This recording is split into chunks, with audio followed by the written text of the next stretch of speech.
नमस्कार, मैं राहुल कठेरिया। आज पूरा का पूरा विपक्ष, पूरा का पूरा इंडिया गठबंधन का कुनबा नेता प्रतिपक्ष राहुल गांधी के नेतृत्व में उनके पीछे खड़ा नजर आया। जब राहुल गांधी के नेतृत्व में संसद से लेकर चुनाव आयोग तक मार्च की शुरुआत हुई, तो लगभग इंडिया गठबंधन के 300 सांसद राहुल गांधी के नेतृत्व में मार्च में शामिल हुए। जैसे ही ये मार्च आगे बढ़ा, मोदी सरकार के हाथ पांव फूल गए, क्योंकि अभी तक मोदी सरकार के खिलाफ विपक्ष ने इतना बड़ा कोई प्रदर्शन नहीं किया था। यानी कि इतने एक साथ सांसद विपक्ष के मोदी सरकार के खिलाफ सड़क पर नहीं उतरे थे। तो मोदी सरकार जब घबराती है, मोदी सरकार जब डरती है, तो क्या करती है? तो मोदी सरकार पुलिस को आगे कर देती है। वही काम मोदी सरकार ने किया, दिल्ली पुलिस को आगे कर दिया। दिल्ली पुलिस ने जब बैरिकेडिंग लगाए, तो ऐसे नजारे देखने को मिले जो आज तक नहीं देखे थे। अखिलेश यादव बैरिकेडिंग पर चढ़ गए और बैरिकेडिंग पर चढ़कर दूसरी तरफ कूद गए। उनके पीछे समाजवादी पार्टी के सांसदों में जोश आ गया, वो भी चढ़कर दूसरी तरफ कूद गए। तमाम महिला सांसद, चाहे कांग्रेस की हो, तृणमूल कांग्रेस की हो, अन्य दलों की हो, वो भी बैरिकेडिंग पर चढ़ गई।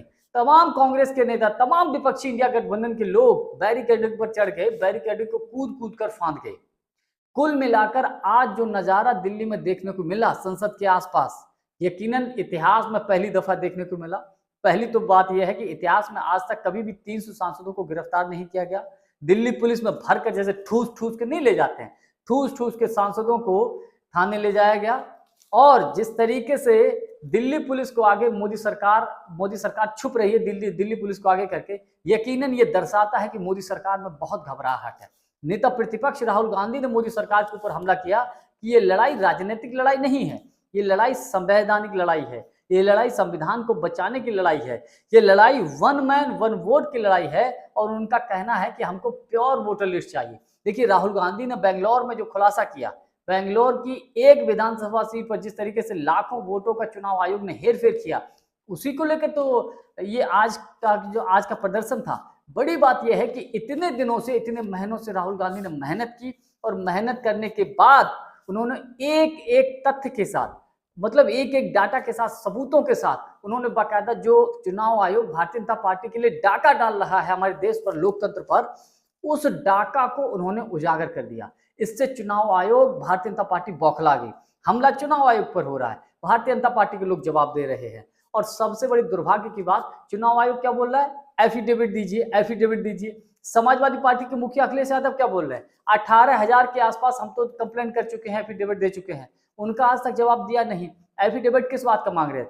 राहुल गांधी ये बोल रहे हैं कि हमने जो गंभीर आरोप लगाए हैं, वो ऐसा थोड़ी कि वोटर लिस्ट हमने निकाल ली, वो वोटर लिस्ट आप ही ने दी है। आप अपनी चीज को कबूलने के लिए तैयार नहीं है कि जब हमने आपका दिया हुआ डाटा में ये सिद्ध कर दिया कि इसमें चोरी हुई है, तो आप चेक करिए।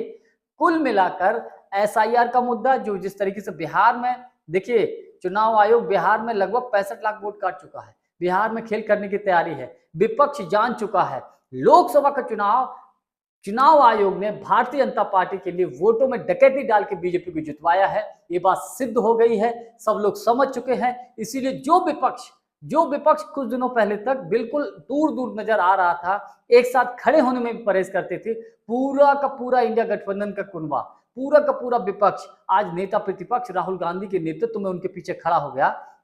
मेरा अपना ये मानना है, जिन लोगों की यही शिकायत रहती थी कि कहाँ है इंडिया गठबंधन, कहाँ है विपक्ष, आज वो पूरा विपक्ष सड़कों पर दिखाई दिया।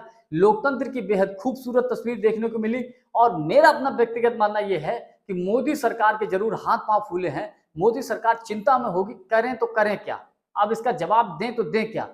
और जहां तक मेरा मानना है, चुनाव आयोग के पास इसका कोई जवाब नहीं सिवाय एसआईआर के रद्द करने के। अब देखने वाली बात यह होती है कि आने वाले वक्त में, समय में, क्या डिसीजन चुनाव आयोग लेता है, विपक्ष आगे इस लड़ाई को और कैसे आगे बढ़ाता है, ये भी अपने आप में देखने वाली बात है।